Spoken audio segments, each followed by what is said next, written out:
¿Sabías que la letra G en español tiene dos sonidos? ¿Qué? ¿Dos sonidos? ¿Cuáles?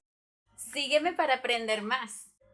Bueno, ¿y a dónde vamos? ¡No! Sígueme en YouTube. Suscríbete. Aquí abajo. Mira.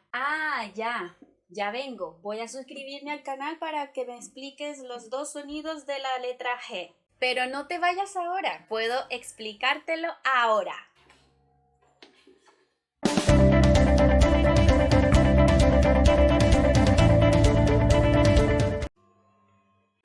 El primer sonido de la letra G es similar a la W.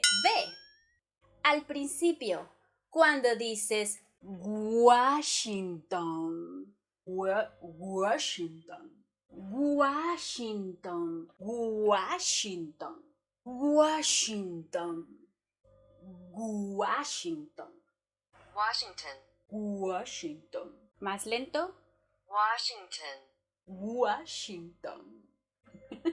Washington. Este sonido proviene de la garganta. G.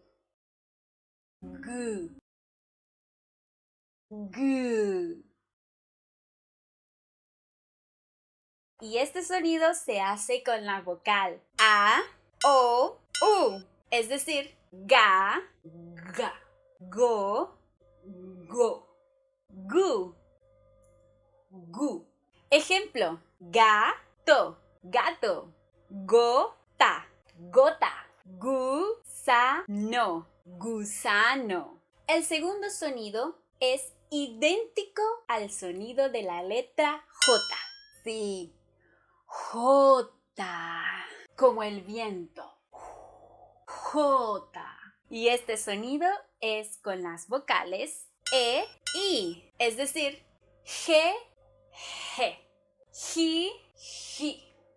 Por ejemplo, gema, gema, girasol, girasol. Así de fácil.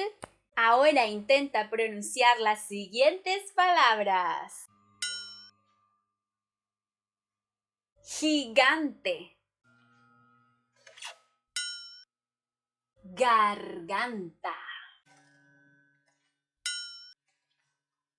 górgola, geología, pedagogía. Ahora una más larga. Gastroenterólogo. Más despacio. Gastroenterólogo. Gastroenterólogo. Sí, lo sé. Es una palabra difícil incluso para los que hablamos español. ¿Y ahora comprendiste cuáles son los dos sonidos de la letra G en español? Ah, sí, ahora sí. La G tiene dos sonidos. Uno que suena como atorado en la garganta y el otro sonido es como soplar una vela. ¿Fácil? ¿Entendí? ¡Perfecto! Espero que tú también hayas entendido la diferencia de estos dos sonidos de la letra G. Nos vemos en un próximo video. ¡Chao, chao!